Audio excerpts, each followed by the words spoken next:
The morning of April 9th, 1944, Berlin. In a cramped office on the third floor of the Reich Air Ministry, Oberst Friedrich Weber sat surrounded by maps that told the story of Germany's unravelling. 43 red pins marked B-24 Liberator strikes across the past 18 days. Synthetic oil plants, ball-bearing factories, aircraft assembly works.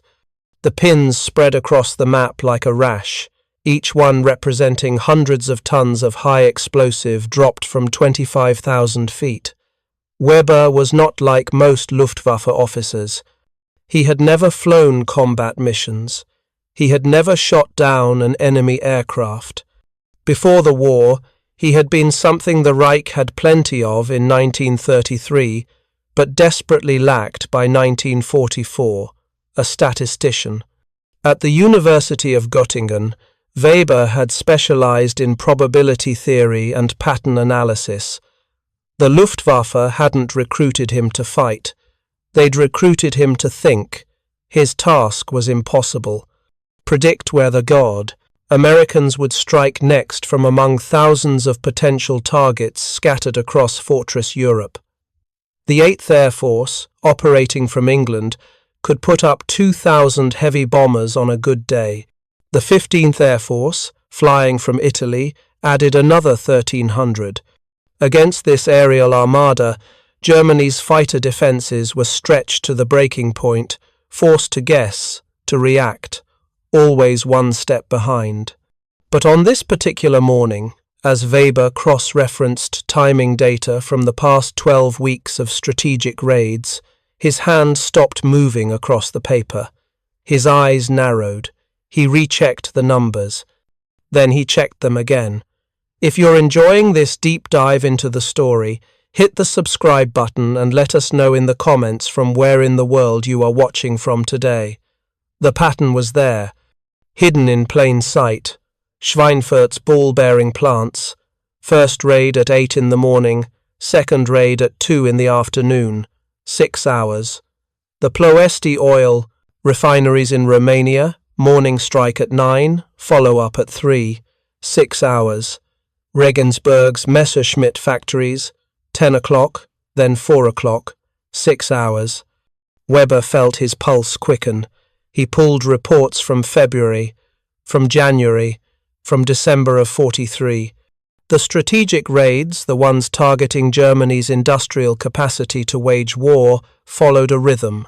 Not every raid, but the critical ones, the ones aimed at oil and aircraft production, operated on a schedule, every 6 hours. For 3 days, Weber verified his findings in silence. In Nazi Germany in 1944, being wrong about something this significant could be fatal. Defeatism was a capital offence. If his pattern was just coincidence, just his mind imposing order on chaos, he would be worse than useless. He would be dangerous. But the mathematics didn't lie. Weber had built his academic career on letting data speak for itself, and the data was screaming. On April 12th, he requested an emergency meeting with General Major Josef Schmid, commander of the 1st Fighter Corps. Weber arrived with his charts rolled under his arm, documentation that represented 70 hours of analysis. Schmid's office was Spartan, a photograph of the Führer on one wall, a map of Western Europe on another, marked with fighter squadron positions that grew thinner with each passing month. Schmid himself looked exhausted. He was 51 years old, but could have passed for 65. The strain of commanding an air defense force that was bleeding to death showed in every line of his face. Weber spread his maps across the desk. "Sir, the Americans are operating on a 6-hour bombing cycle. Their strategic raids aren't random. They're scheduled." Schmid looked at him with the expression of a man who had heard too many desperate theories, too many magical solutions to an unsolvable problem. "Scheduled? Weber, they have overwhelming force.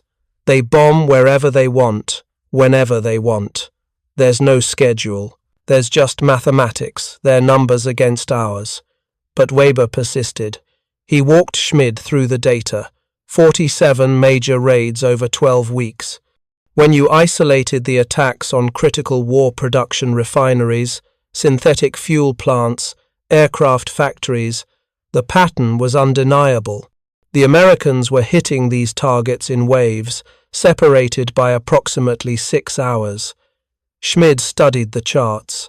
The only sound in the room was the ticking of a clock on the wall and the distant rumble of traffic on Leipziger Strasse. Finally, the general looked up. "Why?" he asked. "Why would they create a predictable pattern? That's the opposite of sound tactics." This was the moment Weber understood not just what the Americans were doing, but why. This was the moment the full scope of Germany's situation crystallized. Because, Weber said quietly, they can afford to. To understand what Weber meant, you have to understand the state of the war in the spring of 1944. Germany was fighting on 3 fronts. In the east, the Red Army had crossed the 1939 Polish border and was grinding toward the Reich itself. In Italy, Allied forces had broken through the Gustav Line and were pushing north. And from the west, the strategic bombing campaign was systematically dismantling Germany's ability to produce the weapons it needed to fight. The Luftwaffe that had dominated European skies in 1940 was a memory. In the first year of the war, German aircraft production had been sufficient. Losses were manageable. Pilot training was thorough, 240 hours of flight time before a man was considered combat ready. By 1944, everything had changed. Germany's aircraft production in January of that year totaled 1,581 fighters. It sounds substantial until you compare it to American production. 6,284 heavy bombers alone in the same month, not counting fighters, not counting medium bombers, not counting the transport aircraft that kept the whole machine running. The mathematics were pitiless. For every German fighter that rolled off a production line, the Americans produced 4 heavy bombers. For every Focke-Wulf or Messerschmitt, 4 B-17 seconds or B-24 seconds. And that was just production. Attrition told an even grimmer story. By the spring of 1944, the average life expectancy of a German fighter pilot was measured in weeks, not months. The attrition rate was 25% per month. 1 in 4 didn't survive 30 days of combat duty. Training time had been slashed to 160 hours because Germany was running out of aviation fuel. American pilots trained for 400 hours and had all the fuel they needed. The disparity wasn't just in numbers. It was in quality, in preparation, in the fundamental resources needed to wage modern industrial warfare. Weber knew these numbers intimately. They were his job, his daily reality. But seeing the 6-hour pattern made it visceral in a way that statistics never had. The Americans weren't hiding their bombing schedule because they didn't need to. Even if every Luftwaffe fighter commander knew exactly when and where the next raid would strike, it wouldn't fundamentally change the outcome. Germany no longer had enough fighters, enough pilots, or enough fuel to stop the avalanche. The 6-hour rhythm wasn't a weakness in American planning. It was a statement. It said, "We are so powerful that we can tell you exactly when we're coming, and you still cannot stop us." This was psychological warfare of a type Germany had never encountered. Not the raw terror of carpet-bombing cities, not the crude propaganda of leaflet drops, but something colder, something mathematical.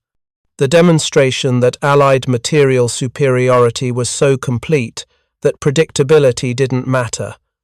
Weber presented his findings up the chain of command.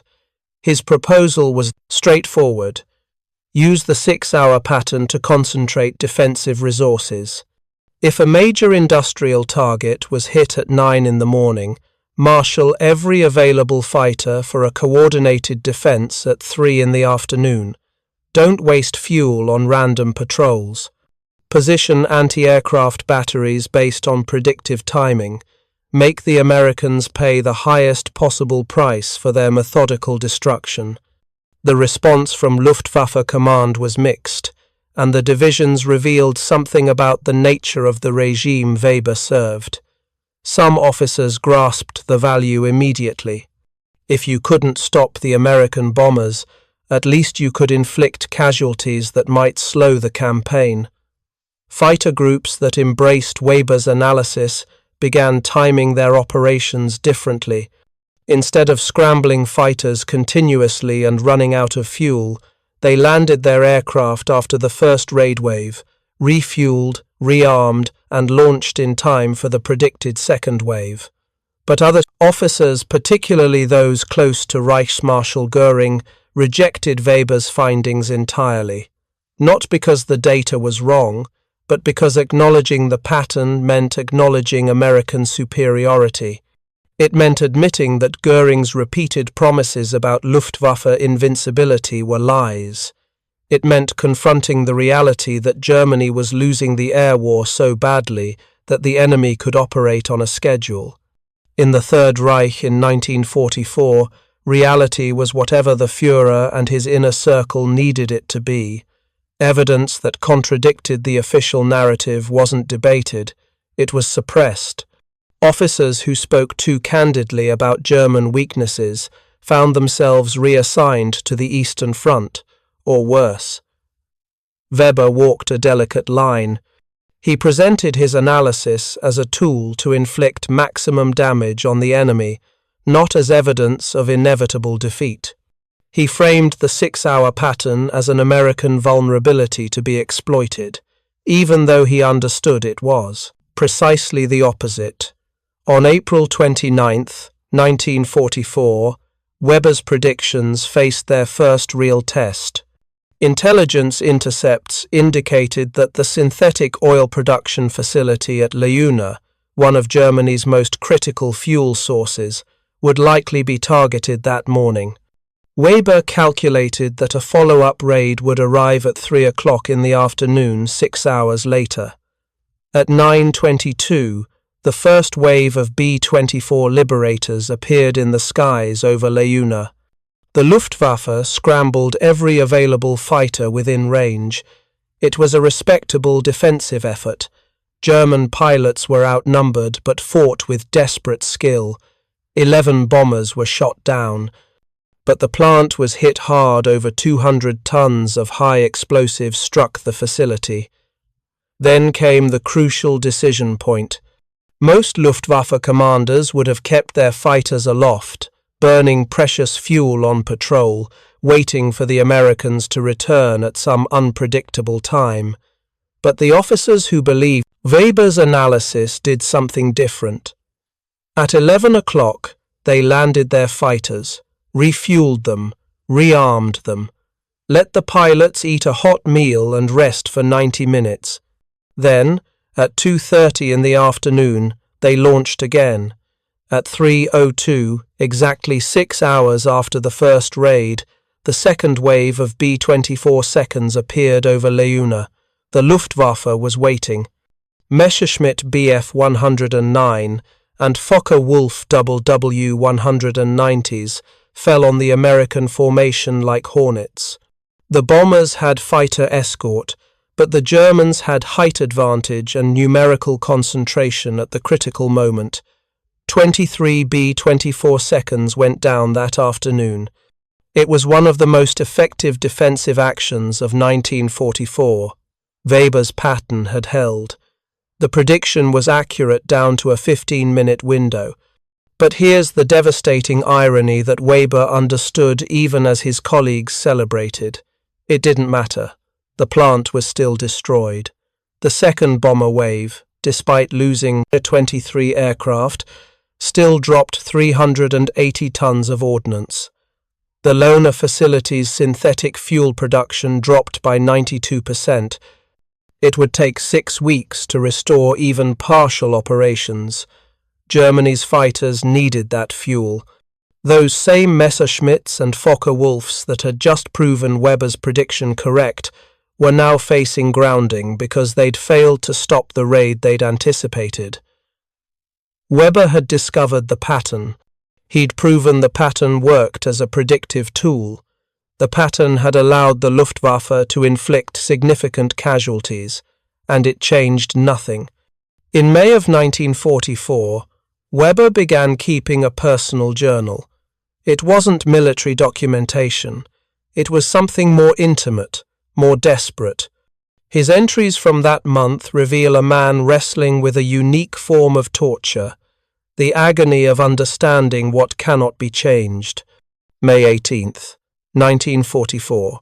Today I plotted 3 raids with perfect accuracy. All 3 predictions fell within a 15-minute window. We shot down 41 bombers across the 3 actions. By any rational mathematics of attrition, such losses are unsustainable for the enemy. And yet tomorrow, there will be more bombers, always more. The Americans replace their losses faster than we can inflict them. I have become a prophet of our defeat. This was Weber's unique burden. Most soldiers in a losing war can maintain some thread of hope. Maybe the next battle will turn the tide. Maybe reinforcements will arrive. Maybe the enemy will make a catastrophic mistake. Hope, however irrational, is what allows men to keep fighting when the odds are against them. But Weber was a mathematician. He could see the numbers with perfect clarity, and the numbers offered no comfort. German aircraft production in May, 1,720 fighters. American heavy bomber production in the same month, 7,114. The ratio was getting worse, not better. German pilot losses in May, 1,063 killed, wounded, or missing. Replacement pilots being trained, 814. The Luftwaffe was shrinking, not growing. Fuel production, down 37% from January levels due to bombing. Fuel allocation to training units, cut by half. New pilots entered combat with 120 hours of flight time, barely enough to take off and land safely, let alone dogfight with experienced American pilots who had 400 hours of training. The 6-hour pattern continued through June and July of 1944. Weber refined his predictive models. He added variables, weather patterns, moon phases, intelligence on American bomber group availability. His accuracy improved to the point where he could predict not just the timing, but often the specific target of follow-up raids. His superiors began to rely on his calculations, not to stop the bombing campaign by summer of 44, stopping the raids was pure fantasy, but to minimize casualties, to evacuate workers from targeted factories before the bombs fell, to relocate critical machinery, to coordinate the pathetically thin fighter defenses for maximum effect. Weber had become, in essence, a prophet of managed defeat. He couldn't prevent the destruction, but he could see it coming with enough clarity to save some lives, preserve some equipment, and make the Americans pay a slightly higher price. On June 6th, the day the Allies landed in Normandy, Weber wasn't surprised by the patterns of tactical air support over the beachhead. The rhythm held even during the invasion. American and British aircraft flew close air support missions at 6 in the morning, noon, 6 in the evening, and midnight, every 6 hours, rotating crews, fresh pilots, overwhelming, systematic force. The Luftwaffe made virtually no appearance over Normandy on D-Day, not because German pilots lacked courage, but because there was no fuel to fly them there, and the fighters that might have opposed the landings were grounded hundreds of miles away, defending against bomber raids on oil refineries that produced the fuel they needed to fly. The entire logic of the war had become circular, self-defeating. Germany couldn't defend its fuel production because it lacked fuel. It lacked fuel because it couldn't defend its fuel production. Weber documented this paradox in his journal. We are being strangled with mathematical precision. The Americans have discovered that you don't defeat an enemy through heroism or tactical brilliance. You defeat them through industrial capacity, build more planes than they can shoot down, train more pilots than they can kill, produce more fuel than they can bomb. It's not warfare, it's accounting. And we're bankrupt. Then, on August 3rd, 1944, something changed. A major raid struck the Dornier aircraft factory at Friedrichshafen at 9:15 in the morning. Weber calculated that follow-up raid would arrive at 3:15 that afternoon. Fighters were positioned, anti-aircraft batteries were alerted. 3:15 came and went, no bombers. Weber checked his calculations, reviewed the intelligence. The pattern should have held. Over the next week, he documented more deviations. Major industrial targets hit once without the predicted 6-hour follow-up. The rhythm that had been so consistent for 5 months began to fracture. For 3 days, Weber thought he'd been wrong all along, that the pattern had been a coincidence, his mind imposing order on random chaos.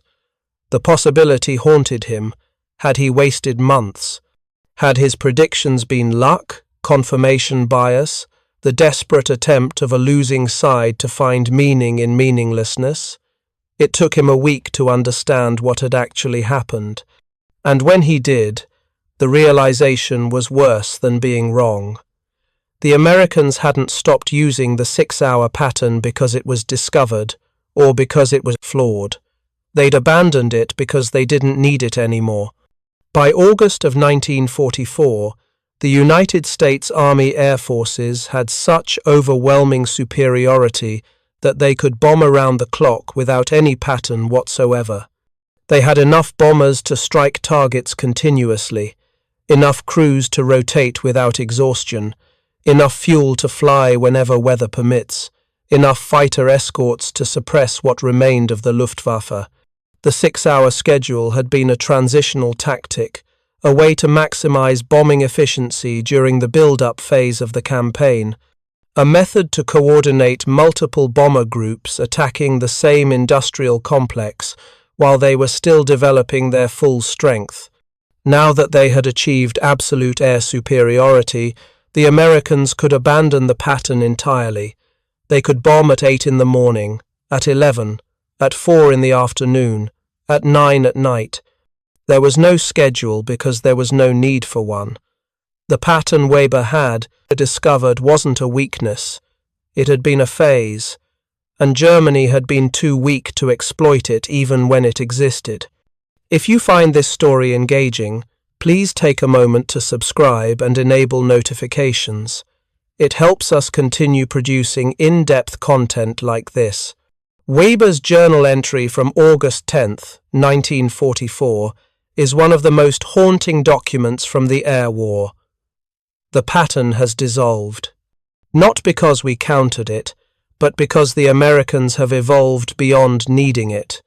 They came to us with a method, a system. We learned to predict the system, and now they've discarded the system entirely because they have such abundance that no system is necessary. They've moved from mechanical efficiency to pure overwhelming force. We are not fighting an enemy anymore. We are being processed, like a factory processes raw materials, with or without our resistance. The final months of 1944 brought a strange clarity to Weber's work. He stopped trying to predict raid patterns because there were no patterns left to predict. Instead, he focused on damage assessment, casualty projections, production loss calculations. His reports grew bleaker with each passing week. In September, the bombing campaign entered what Allied planners called the oil offensive. Every major synthetic fuel plant in Germany became a priority target. Leuna was hit 6 times in 3 weeks. The Perlitz synthetic oil plant in Pomerania was struck so many times that workers began sleeping in the underground shelters because there wasn't enough time between raids to go home. Weber calculated that by October, Germany's fuel production had fallen to 31% of January levels. The Luftwaffe's monthly fuel allocation was cut to the point where some fighter groups could only fly defensive missions on days when the weather was clear enough to guarantee visual contact with enemy bombers. German pilots couldn't afford to waste fuel on training flights or patrol missions that might find nothing. Meanwhile, American bomber crews flew so many missions that the definition of a tour of duty kept increasing. In 1943, a bomber crewman in the 8th Air Force was rotated home after 25 missions. By late 1944, it was 35 missions. Not because the war had gotten safer, the casualty rates remained brutal, but because the Americans had so many trained crews that they could afford longer tours. The mathematical disparity was crushing. A B-24 Liberator crew consisted of 10 men. Germany was shooting down dozens of bombers every week, killing or capturing hundreds of American airmen. But the United States was training replacements faster than Germany could kill them. American aviation training schools in 1944 graduated over 200,000 pilots and aircrew. 200,000. Germany's entire Luftwaffe, including ground crews and support personnel, numbered fewer than 1.5 million people total. Weber tried to explain this to General Major Schmid during a briefing in October. "Sir, mathematics is impossible. We would need to shoot down 5 times as many bombers just to keep pace with their production, and we don't have 5 times as many fighters. We have fewer fighters than we did 6 months ago." Schmid, who had aged another decade in the past 6 months, simply nodded. He knew. They all knew. But in Nazi Germany, speaking such truths aloud remained dangerous. The regime didn't punish failure, it punished acknowledgement of failure. "Continue your assessments, Weber," Schmid said quietly. "If we can't win, at least we can document what defeat looks like. Perhaps someone, someday, will learn from it." In November of 1944, Weber's office received a new assignment. The High Command wanted predictions on how the strategic bombing campaign would affect Germany's ability to resist a ground invasion from the West. The invasion everyone knew was coming, but nobody was allowed to admit was inevitable. Weber spent 2 weeks on the analysis. His report, classified top secret, made for grim reading. He calculated that by January of 1945, Germany would have lost 60% of its oil refining capacity, 47% of its aircraft production, and 34% of its ball-bearing manufacturing. These weren't abstractions. They translated directly into tanks that couldn't move, fighters that couldn't fly, and trucks that couldn't deliver supplies. The report concluded with a sentence that Weber knew might cost him his life. Given current attrition rates and the enemy's demonstrated capacity for sustained operations, German industrial capacity will be insufficient to support effective military resistance by spring of 1945. He submitted the report and waited. In Nazi Germany, at the end of 1944, telling the truth was a form of Russian roulette. Sometimes the regime wanted honesty from its technical experts. Sometimes it wanted optimism. You never knew which until after you'd spoken. 3 days later, Weber was summoned to a meeting at the new Reich Chancellery. He went expecting an arrest. Instead, he found himself in a room with a dozen other officers and technical specialists, all working on similar assessments. A colonel from the Army General Staff was coordinating what he called operational planning for defensive scenarios. It was the closest anyone in the regime came to admitting that Germany was losing. They couldn't say the words, but they could plan for defensive scenarios. Weber presented his findings. When he finished, a Wehrmacht colonel asked the obvious question, "Is there any scenario in which we can recover air superiority?" Weber looked at his notes. Then he looked at the faces around the table. These were intelligent men. They knew the answer, but they needed to hear it said aloud, needed it documented, needed the mathematical proof, so they could justify to themselves and to history that they'd faced reality even when the regime refused to. "No," Weber said, "there is no scenario. The Americans are currently producing heavy bombers at a rate of 8,000 per month. We are producing fighters at a rate of 2,000 per month. The ratio is worsening, not improving. Even if we converted every factory in Germany to aircraft production, which would mean producing no tanks, no artillery, no ammunition for the infantry, we still couldn't match their output. And that doesn't account for British production, or Soviet production, or the fact that we're also losing aircraft on the Eastern Front." The room was silent. Then the Wehrmacht colonel said something that Weber never forgot. "So we're fighting not to win, but to determine the terms of our loss." "Yes," Weber replied. "That's exactly what we're doing." December of 1944 brought the Battle of the Bulge, Germany's last major offensive in the West. For the Ardennes offensive, the Luftwaffe scraped together every available fighter for a maximum effort to support the ground attack. On December 17, 1944, the Luftwaffe flew over 1,100 sorties, an impressive number that represented virtually every operational aircraft in the Western Theatre. The operation, code-named Bodenplatte, was supposed to demonstrate that German air power still had teeth. Instead, it proved Weber's calculations. The Luftwaffe lost 300 aircraft in a single day. Not all to combat, many simply ran out of fuel and crashed, attempting to return to base. German pilots, undertrained and exhausted, made navigation errors, mechanical failures went unrepaired due to lack of spare parts, and the entire desperate effort collapsed under its own unsustainability. The Americans lost ground temporarily in the Ardennes, but their air forces barely scratched. For every American fighter shot down, 2 more arrived from England. For every bomber damaged, replacements came from the production lines in Seattle, San Diego, and Fort Worth. Weber's journal entry from December 18th. "Today I calculated the fuel expenditure for Bodenplatte.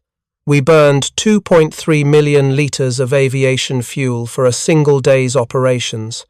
That represents 8% of our monthly allocation.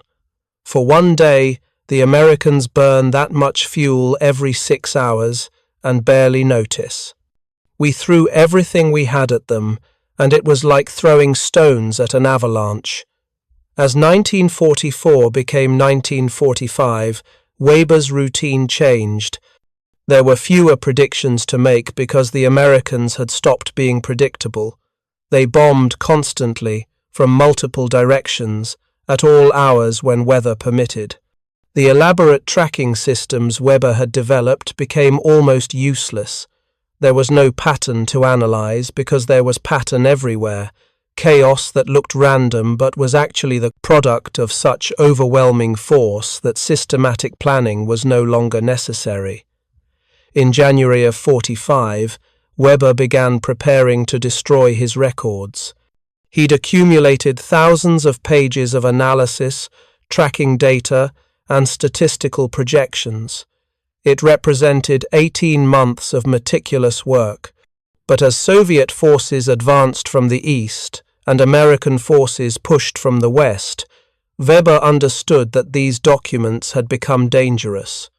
not because they contained military secrets. The Americans already knew everything in Weber's files. They'd created the patterns he'd documented.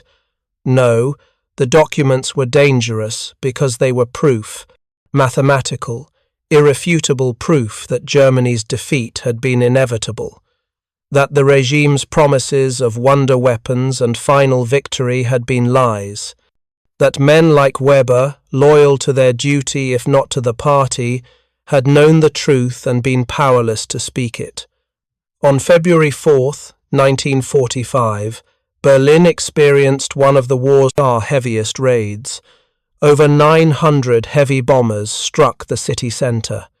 Weber's office in the Air Ministry building was on the 3rd floor. The building took 3 direct hits.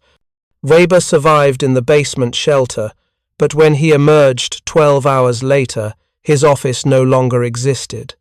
The maps, the charts, the carefully calculated predictions, all of it burned. He felt an unexpected sense of relief. The evidence was gone. If he survived the war, there would be no documentary trail connecting him to the knowledge of Germany's defeat. He could claim, like so many others would claim, that he'd simply done his duty without understanding the larger picture. But Weber kept his journal. Hidden in his apartment, wrapped in oilcloth and buried in a box beneath loose floorboards, the notebook remained. Perhaps because destroying it would have felt like destroying the only honest thing he'd done in 6 years of war. Perhaps because he needed some record that he'd understood, even when understanding changed nothing. By March of 1945, the Luftwaffe existed only in fragments. Fighter groups that had once numbered 40 aircraft now fielded 6. Pilots flew missions knowing there wasn't enough fuel for proper training, enough ammunition for a sustained engagement, or enough hope for anything but death or capture. The Americans had stopped bombing during daylight hours in some regions, not because of German resistance, but because there were no targets left worth bombing. Entire industrial cities had been reduced to rubble. The synthetic oil plants lay in ruins. Aircraft factories had collapsed shells. Weber received his final official assignment in early April.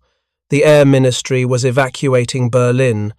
He was to report to a facility in Bavaria and continue damage assessments. The orders were absurd damage assessments for what? For a war that was already lost? For a regime that would cease to exist within weeks? He never made it to Bavaria.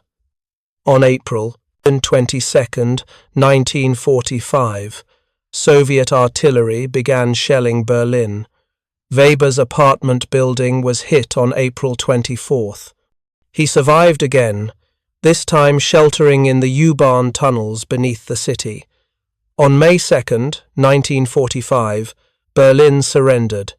Weber emerged from the ruins, wearing a torn civilian suit he'd found in a destroyed shop. He'd discarded his uniform days earlier. The Wehrmacht was dissolving. Officers were becoming civilians by the simple act of removing their insignia. For 3 weeks, Weber lived in the rubble of Berlin, eating from makeshift soup kitchens run by the Red Army, sleeping in the basement of a destroyed school with 200 other displaced people. He had no papers, no identification. He was nobody. On May 23rd, he was processed by Soviet occupation authorities.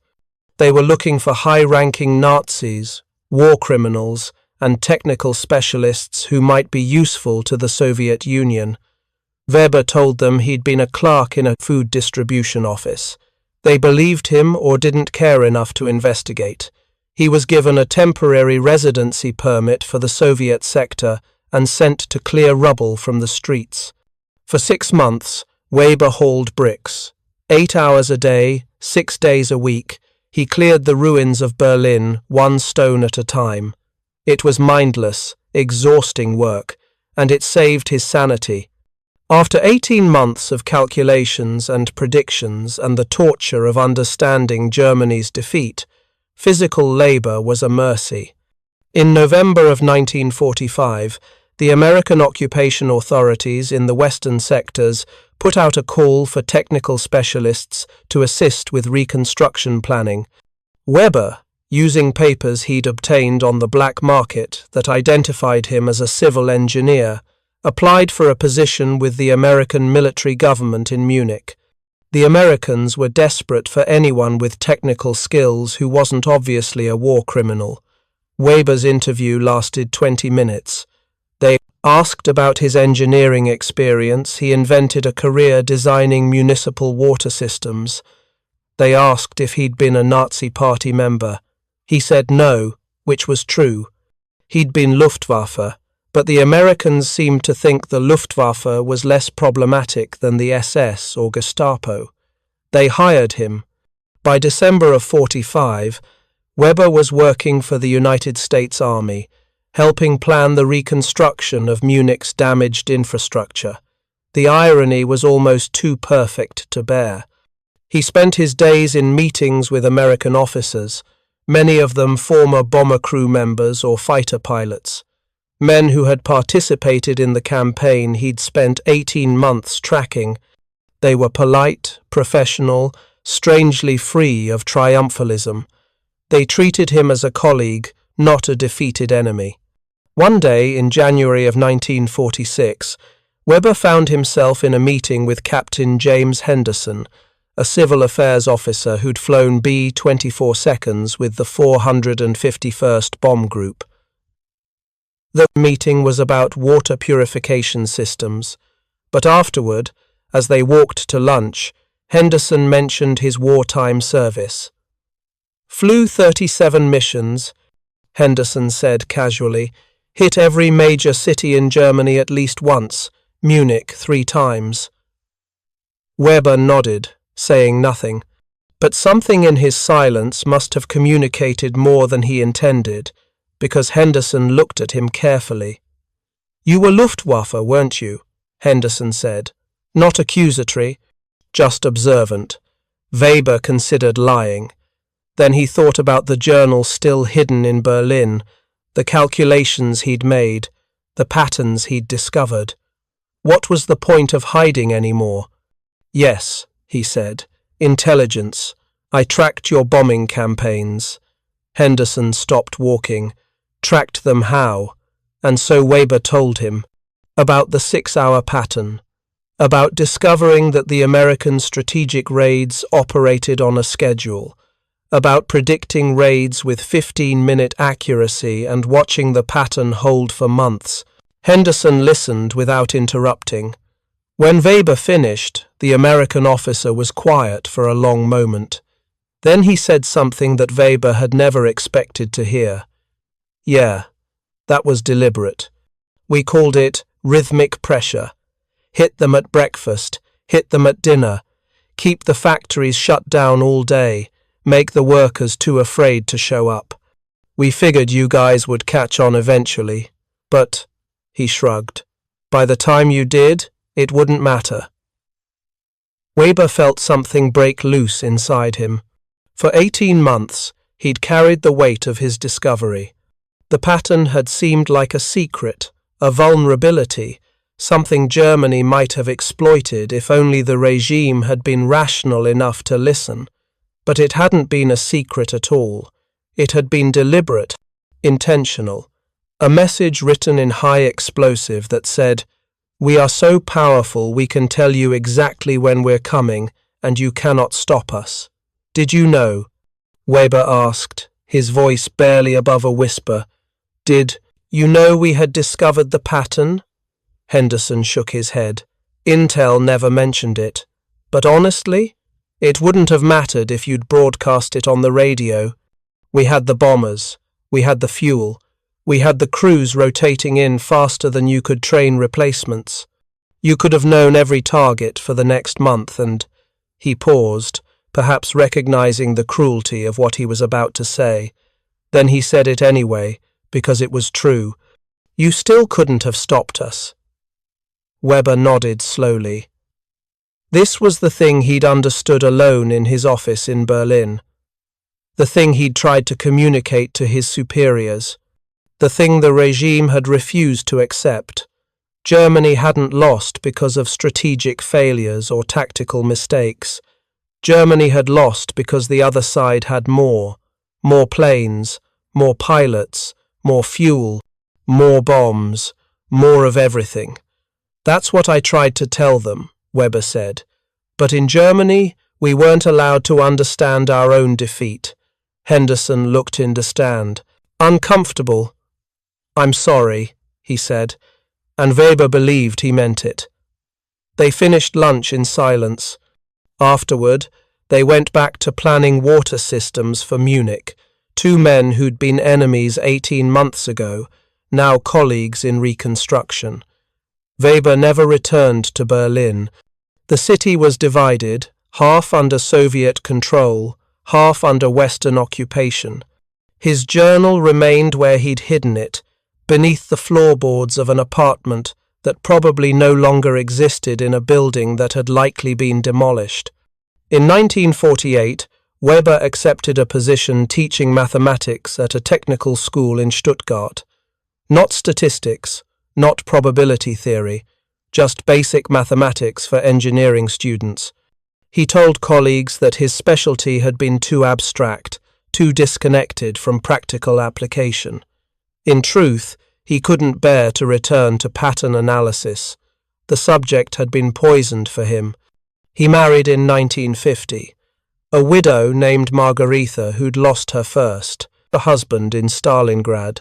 They had 2 children. Weber was a quiet father, patient but distant. His daughter later remembered that he never spoke about the war, not once in 30 years. In the 1960s, historians began publishing detailed accounts of the strategic bombing campaign. Weber read them obsessively. He was looking for some mention of his discovery, some acknowledgement that German intelligence had identified the 6-hour pattern. He found nothing. The pattern wasn't mentioned in the official histories because, from the American perspective, it had been an unremarkable tactical decision, one of thousands made during the campaign. Only Weber understood that it had been the mathematical proof of Germany's defeat. Only he had seen the pattern and understood what it meant, that the enemy was so powerful they could operate predictably without vulnerability. In 1968, a graduate student named Klaus Reinhardt contacted Weber for a dissertation on Luftwaffe intelligence operations. Reinhardt had somehow obtained declassified German military records that mentioned Weber's work on raid prediction. The records were fragmentary, most had been destroyed, but enough remained to indicate that Weber had developed some kind of analytical method. Weber, now 65 and retired from teaching, agreed to a single interview. They met in a cafe in Stuttgart on a cold afternoon in November. Reinhardt, 26 years old and eager, had prepared 2 hours of questions. Weber answered most with single sentences. Yes, he'd tracked American raids. Yes, he'd developed predictive methods. No, he didn't remember the specific details. It had been 24 years ago. Reinhardt seemed disappointed by the lack of detail. He'd hoped for dramatic stories, technical revelations, insights into the intelligence war. Weber gave him none of that. Finally, Reinhardt asked, "Herr Weber, what was the most important thing you learned during the war?" Weber looked out the cafe window at the streets of Stuttgart, rebuilt and prosperous, filled with Volkswagens and Mercedes, packed with people who'd somehow learned to forget. He thought about the answer for a long time. "I learned," he said slowly, "that it's possible to be perfectly correct and completely powerless. I discovered a pattern that could have saved lives, that did save some lives. But the larger truth, the truth I couldn't change, was that we'd lost the war years before I discovered anything. The Americans weren't better strategists.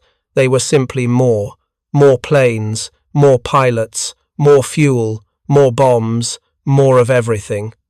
I spent 18 months trying to predict the timing of our defeat, But the timing didn't matter. Defeat was the only possible outcome. Some wars are decided by brilliance or courage or tactical genius.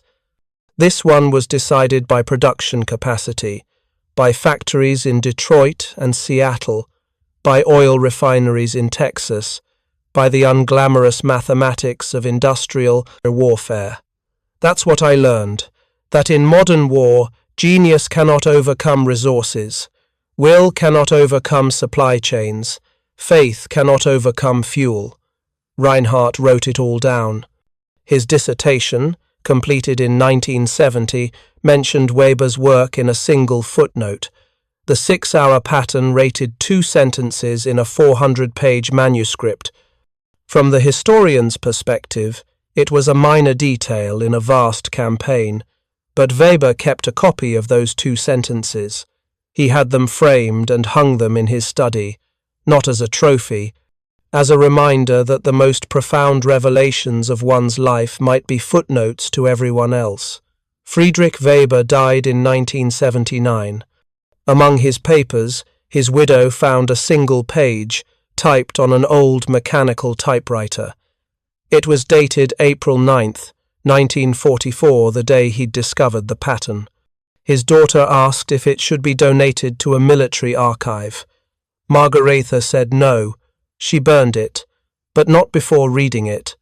Later, she told their children what it said.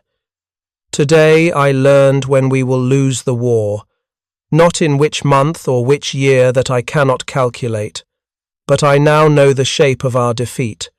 It will arrive on schedule, methodical and precise, every 6 hours, until there is nothing left to bomb. And the most terrifying part? The Americans probably don't even realize they've created a pattern. For them, it's just efficiency. For us, it's the mathematics of annihilation. I have seen the future. It is incremental, inevitable, and arrives every 6 hours. The pattern continued for 8 more months after Weber discovered it. Then it stopped mattering because there was nothing left to bomb. Then Germany fell, exactly on schedule. The 6-hour rhythm of the American strategic bombing campaign was never written about in detail in the official histories. It wasn't a secret. The Americans simply didn't consider it significant enough to document extensively. For bomber crews and mission planners, it was one tactical decision among thousands in a massive industrial war effort. But for Friedrich Weber, it was everything, because he had stumbled onto a profound truth about modern warfare. When 2 nations are evenly matched, strategy matters, tactics matter. Genius commanders can alter outcomes. But when one side has overwhelming material superiority, strategy becomes almost irrelevant. No amount of intelligence or analysis or tactical brilliance can overcome a 10-to-1 disadvantage in resources. Nazi Germany had started the war believing in the power of will, of ideological superiority, of tactical excellence. They had believed that superior soldiers and superior tactics could overcome material disadvantages. They'd been wrong about their superiority, but even if they'd been right, it wouldn't have mattered. The 6-hour pattern was the mathematical proof. Weber understood this truth alone in his office in Berlin in April of 1944. He tried to communicate it to his superiors, but in a regime built on delusion, truth was dangerous. So he kept calculating, kept predicting, kept documenting the inevitable, until the day Soviet artillery destroyed the air ministry and scattered his carefully maintained records across the ruins of Berlin. The story of the 6-hour pattern is not a story of genius intelligence work or dramatic espionage. It's a story of a man who saw clearly, calculated correctly, and understood completely, and found that understanding changed nothing. It's a story about the unique torture of being right when rightness is useless, about living in the shadow of mathematical certainty, counting down to defeat 6 hours at a time.